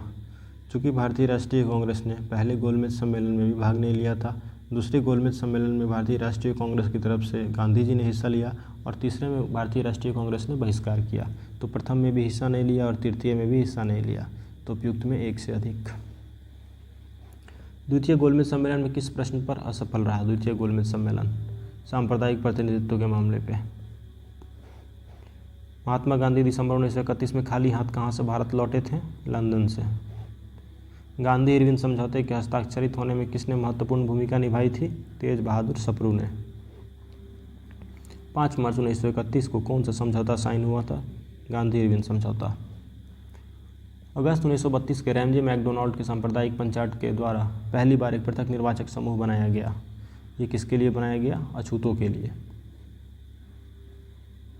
अगला प्रश्न है, सांप्रदायिक अवार्ड एवं पूना पैक्ट में क्रमशः दलित वर्ग की कितनी सीटें दी गई? तो इसमें क्रमशः दी गई 71 और 147। सांप्रदायिक अवार्ड में प्रांतीय विधानमंडलों में दलितों के लिए सुरक्षित सीटों की संख्या 71 थी, जिसे पूना पैक्ट में बढ़ाकर 147 कर दिया गया। केंद्रीय विधानमंडल में सुरक्षित सीटों की संख्या में 18% की वृद्धि की गई। पूना समझौते का उद्देश्य क्या था? दलित वर्गों को प्रतिनिधित्व देना। बहिष्कृत भारत जनरल किसने शुरू किया था? बहिष्कृत भारत ये जर्नल शुरू किया गया था बाबा साहब भीमराव अम्बेडकर के द्वारा। अपने किस कार्यकारिणी कमेटी में कांग्रेस ने भू स्वामित्व को समाप्त करने की नीति अपनाई? कार्यकारिणी कमेटी 1937 में। किस अधिनियम के बारे में जवाहरलाल नेहरू ने कहा था, हमें एक ऐसी कार दी गई थी जिसमें सब ब्रेक थे किंतु इंजन नहीं था? ये 1935 के अधिनियम के बारे में जवाहरलाल नेहरू के द्वारा कहा गया था। फरवरी 1938 में बिहार की चुनी हुई सरकार ने किस कारणवश इस्तीफा दिया? राजनीतिक बंदियों को छोड़ने के बात पे। बिहार किसान सभा से कौन जुड़ा हुआ था? बिहार किसान सभा से स्वामी सहजानंद सरस्वती के नेतृत्व में यहाँ किसान आंदोलन हुआ था। स्वामी सहजानंद सरस्वती ने 1929 में बिहार किसान सभा की स्थापना की। इस सभा का विस्तार बिहार के गांव में करने में उन्हें कार्यानंद शर्मा, राहुल सांकृत्यायन, पंचानंद शर्मा, यदुनंदन शर्मा आदि वामपंथी नेताओं का सहयोग मिला था। तो इनमें कार्यानंद शर्मा भी जुड़े थे, यदुनंदन शर्मा भी जुड़े थे, स्वामी सहजानंद भी और ये राहुल सांकृत्यायन भी। तो हमारा उत्तर हो जाएगा उपयुक्त में से 1 से अधिक। अगला प्रश्न है हमारा, कांग्रेस सोशलिस्ट पार्टी की पहली बैठक कहाँ हुई? पटना। अखिल भारतीय किसान कांग्रेस का गठन किया गया। कब किया गया? वर्ष 1936 में। अप्रैल 1936 में लखनऊ में अखिल भारतीय किसान कांग्रेस की स्थापना हुई, जिसका नाम बदलकर अखिल भारतीय किसान सभा कर दिया गया। 1936 में लखनऊ में अखिल भारतीय किसान सभा का प्रथम अध्यक्ष किसे चुना गया? स्वामी सहजानंद सरस्वती। वह कौन जगह थी जहां अखिल भारतीय किसान सभा का पहला अधिवेशन हुआ था? लखनऊ। स्वामी सहजानंद सरस्वती ने भूमि और जलमार्ग के राष्ट्रीयकरण की मांग के साथ अखिल भारतीय संयुक्त किसान सभा का गठन किया। उनकी मृत्यु के ठीक पहले भारत ट्रेड यूनियन कांग्रेस के पहले अध्यक्ष कौन थे? लाला लाजपत राय। ट्रेड यूनियन आंदोलन के क्रांतिकारी चरण का समय कब था? 1926 से लेकर 1939 तक का। कांग्रेस सोशलिस्ट पार्टी की पहली बैठक पटना में हुई थी वर्ष 1934 में। जयप्रकाश नारायण किस पार्टी से संबंधित थे? कांग्रेस समाजवादी। अगला प्रश्न है हमारा, जयप्रकाश नारायण इस पार्टी से जुड़े थे, कौन सी party? Congress Socialist Party. Congress समाजवादी पार्टी से स्थापना 1934, स्थान पटना, संस्थापक आचार्य नरेंद्र देव एवं जयप्रकाश नारायण। बिहार सोशलिस्ट पार्टी के संस्थापक कौन थे? जयप्रकाश नारायण। जयप्रकाश नारायण किस नाम से पहचाने जाते थे? लोकनायक। लोकनायक का नाम किसे जाना जाता है? लोकनायक से जयप्रकाश नारायण को। जयप्रकाश दिवस मनाया गया कब? 12 अप्रैल 1946 को जेल से रिहा होने के बाद जयप्रकाश दिवस मनाया गया था, 12 अप्रैल 1946 में। 1938 में भारतीय राष्ट्रीय कांग्रेस के अध्यक्ष निर्वाचित हुए कौन? सुभाष चंद्र बोस। प्रांतीय सरकारों का गठन निम्न में से किस अधिनियम के तहत किया गया था? प्रांतीय सरकारों का गठन किया गया था वर्ष 1935 के अधिनियम के तहत। इंपीरियल कैडेट कॉर्प्स की स्थापना किसके द्वारा की गई थी? इसकी स्थापना की गई थी लॉर्ड कर्जन के द्वारा। 1927 की बटलर कमेटी का उद्देश्य क्या था? भारत सरकार द्वारा देशी राज्यों के मध्य संबंधों का सुधार करना। All India State People's Conference का गठन कब हुआ था? 1927 में। द्वितीय विश्व युद्ध के समय ब्रिटेन का प्रधानमंत्री कौन था? द्वितीय विश्व युद्ध के समय था विंस्टन चर्चिल। 1939 से लेकर 35 के दौरान ब्रिटेन के प्रधानमंत्री विंस्टन चर्चिल थे। इनका कार्यकाल वर्ष 1940 से 45 का था। नाउ और नेवर पैम्फलेट किसने लिखा? ये लिखा गया था रहमत अली के द्वारा। पाकिस्तान के अलग राज्य आंदोलन का नेतृत्व किसने किया? ये किया गया मोहम्मद अली जिन्ना के द्वारा। मुस्लिम लीग द्वारा पाकिस्तान की स्थापना की मांग करने वाला प्रस्ताव पारित किया गया वर्ष 1940 में। व्यक्तिगत सत्याग्रह किसने आरंभ किया? विनोबा भावे ने। इंडिविजुअल सिविल डिसोबीडियंस ये आरंभ किया गया था विनोबा भावे के द्वारा। व्यक्तिगत सत्याग्रह आंदोलन के प्रथम सत्याग्रही कौन थे या कौन थी? प्रथम सत्याग्रही थे विनोबा भावे। सर्वोदय शब्द का सर्वप्रथम प्रयोग किसने किया था? महात्मा गांधी ने। किसकी दृष्टि में क्रिप्स प्रस्ताव एक टूटते हुए बैंक के नाम एक उत्तर दिनांकित चेक था? Post dated cheque upon a crashing bank. ये किसकी दृष्टि में ऐसा सोचना था? जवाहरलाल नेहरू का सोचना था। भारत छोड़ो आंदोलन का नेतृत्व किया गया था बी आर अम्बेडकर ने, नेहरू ने, महात्मा गांधी ने या इनमें से किसी ने भी नहीं? भारत छोड़ो आंदोलन का नेतृत्व इनमें से किसी ने भी नहीं, ये लोगों के द्वारा ही नेतृत्व किया जा रहा था। भारत छोड़ो आंदोलन राष्ट्रीय स्वतंत्रता संघर्ष का पहला आंदोलन था जो नेतृत्वहीन की स्थिति में भी अपने उद्देश्य को पूरा कर सका। भारत छोड़ो आंदोलन कब प्रारंभ हुआ था? 9 अगस्त 1942 को। करो या मरो का संबंध किस आंदोलन से है? भारत छोड़ो आंदोलन। 6 जुलाई 1942 को वर्धा में महात्मा गांधी ने कांग्रेस की कार्यकारी समिति में अपने भारत छोड़ो आंदोलन की चर्चा की। तब उस समय के अध्यक्ष कौन थे? मौलाना अबुल कलाम आज़ाद। भारत छोड़ो आंदोलन के समय इंग्लैंड के प्रधानमंत्री कौन थे? चर्चिल। भारत छोड़ो प्रस्ताव पारित होने के बाद गांधी जी को कैद किया गया था, कहाँ पे? आगा खां पैलेस में। भारत छोड़ो आंदोलन को उत्पन्न जो दंगे हुए वो किस क्षेत्र में सबसे अधिक व्यापक रहे? वो सबसे अधिक व्यापक रहे बिहार और संयुक्त प्रांत में। 1 और 4। डॉक्टर राजेंद्र प्रसाद को 9 अगस्त 1942 को गिरफ्तार करके कहाँ भेजा गया? बांकीपुर जेल में। 7 दिसंबर 1942 को श्री योगेंद्र शुक्ल कहाँ लाए गए? श्री योगेंद्र शुक्ल जयप्रकाश नारायण के साथ ही 9 नवंबर 1942 को हजारीबाग जेल से भागे, किंतु मुजफ्फरपुर में गिरफ्तार कर लिए गए तथा बक्सर जेल लाए गए। तो उपयुक्त में आंसर बक्सर नहीं दिया गया है, इसलिए स्टार आंसर किया गया है। भारत छोड़ो आंदोलन के दौरान इनमें से कौन हजारीबाग जेल से फरार हुए थे? जयप्रकाश नारायण। 9 अगस्त 1942 को जिन 2 नेताओं ने गिरफ्तार कर लिया गया था वे कौन से 2 नेता थे? शिव कुमार और रामानंद। 9 अगस्त 1942 को जिन 2 नेताओं को गिरफ्तार किया गया वे थे शिव कुमार और रामानंद। महात्मा गांधी तथा उनके सहयोगियों की 1942 में हुई धरपकड़ में बिहार से बहुत दंगे हुए। इसमें रेल सेवा पूर्ण रूप से ठप हो गई। उसमें अधिकतम प्रभावित जिला कौन सा था? सबसे प्रभावित जिला पटना था। जयप्रकाश नारायण को राष्ट्रीय स्तर की नेता की पहचान किस संदर्भ में मिली? भारत छोड़ो आंदोलन के क्रम में। कौन सी घटना सबसे पहले हुई? सबसे पहले क्रिप्स मिशन का आगमन हुआ, जो कि वर्ष 1942 में मार्च में हुआ। उसके बाद भारत छोड़ो आंदोलन का प्रस्ताव आया अगस्त 1942। उसके बाद गवर्नर जनरल के पद पर लॉर्ड वेवल का आगमन हुआ अक्टूबर 1943 और सबसे अंतिम में कैबिनेट मिशन का आगमन वर्ष 1946 में हुआ। ये कथनों को पढ़ें और ध्यानपूर्वक पढ़ के सही जवाब दें। कथन है, राष्ट्रीय स्वयंसेवक संघ 1942 के भारत छोड़ो आंदोलन से पृथक रहा। उपयुक्त कथन सही है। इसका विचार था कि इस आंदोलन से भारत की स्वतंत्रता में देरी होगी। ये कारण गलत है, तो हमारा उत्तर होगा सी। ए असत्य है परंतु आर असत्य है। भारतीय राष्ट्रीय सेना इंडियन नेशनल आर्मी की स्थापना किस वर्ष हुई थी? 1942 में। इनमें से 1545-46 में दिल्ली में हुए INA के मुकदमों के पक्ष में पेश हुए जो वकील थे कौन थे? भूलाभाई देसाई। आज़ाद हिंद सरकार के निर्माण की घोषणा की गई कब? 21 अक्टूबर 1943 को। 1943 में आज़ाद हिंद फौज अस्तित्व में आई सिंगापुर में। INA किसके दिमाग की उपज थी और किसने इसकी स्थापना की थी? ये डॉक्टर मोहन सिंह के दिमाग की उपज थी, इन्होंने इसकी स्थापना की थी। फॉरवर्ड ब्लॉक की स्थापना किसने की थी? फॉरवर्ड ब्लॉक की स्थापना की गई थी सुभाष चंद्र बोस के द्वारा।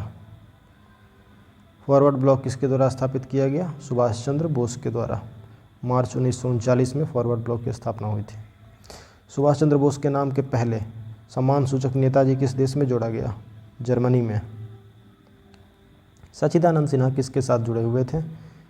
भारत छोड़ो आंदोलन या दांडी मार्च या सविनय अवज्ञा या इनमें से कोई नहीं? तो इसका सही उत्तर है डी, इनमें से कोई नहीं। सच्चिदानंद सिन्हा उपरोक्त किसी आंदोलन से संबंधित नहीं थे। अखिल भारतीय फॉरवर्ड ब्लॉक की स्थापना के लिए सुभाष चंद्र बोस से कौन जुड़े और INA आंदोलन के साथ भी जुड़े रहे? ये थे शीलभद्र याजी। कैबिनेट मिशन भारत में आया। कैबिनेट मिशन 24 मार्च 1946 को दिल्ली में यानी कि भारत में आया था। इसके अध्यक्ष लॉर्ड पैथिक लॉरेंस भारत सचिव थे तथा अन्य 2 सदस्य क्रिस्टोफर क्रिप्स अध्यक्ष बोर्ड ऑफ ट्रेड तथा A.V. अलेक्जेंडर नौसेना मंत्री थे। तो कैबिनेट मिशन भारत में आया वर्ष 1946 में। तो उपयुक्त में से कोई नहीं दिए गए, ऑप्शन में नहीं दिया गया है। हमारा उत्तर है 24 मार्च 1946।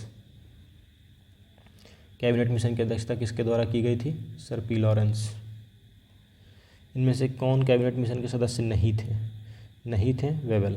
कौन कौन सदस्य थे उसमें? Pethick Lawrence, Stafford Cripps, A.V. Alexander. वह कौन सा कांग्रेस अध्यक्ष था जिसने क्रिप्स मिशन व लॉर्ड वेवल दोनों से वार्ताएं की? वो थे अबुल कलाम आज़ाद। अंग्रेजों द्वारा भारतीयों को 1947 में सत्ता हस्तांतरित किए जाने के समय कांग्रेस का अध्यक्ष कौन था? J.B. कृपलानी थे 1947 में। भारत के विभाजन के समय भारतीय राष्ट्रीय कांग्रेस का अध्यक्ष कौन था? J.B. कृपलानी। सन 1947 में भारतीय राष्ट्रीय कांग्रेस के दिल्ली अधिवेशन की अध्यक्षता किसने की थी? राजेंद्र प्रसाद ने। इलाहाबाद में संपन्न कांग्रेस कार्यकारिणी समिति की बैठक अप्रैल मई 1942 में जो हुई, निम्नलिखित सदस्यों में से एक सदस्य भारत में नाजीवाद, फासीवाद तथा साम्राज्यवाद विरोधी निश्चित रुख के कारण जापान के विरुद्ध गुरिल्ला युद्ध की अपनी योजना के पक्ष में बहुमत जुटाने में सक्षम हुए थे। वो कौन सदस्य थे? वे थे जवाहरलाल नेहरू। नागरिक सेवाओं के लिए प्रतियोगी परीक्षा प्रणाली का सिद्धांततः स्वीकार किया गया 1853 में। निम्नलिखित में से किस अधिनियम के तहत लॉर्ड कॉर्नवालिस को अपनी काउंसिल के फैसलों को रद्द करने का अधिकार मिला था? 1786 के एक्ट के तहत। भारत सरकार अधिनियम 1935 ने समाप्त की प्रांतियों में द्वैत शासन की व्यवस्था। प्रांतों में स्तंभ 1 और स्तंभ 2 में दिए गए को सुमेलित करें।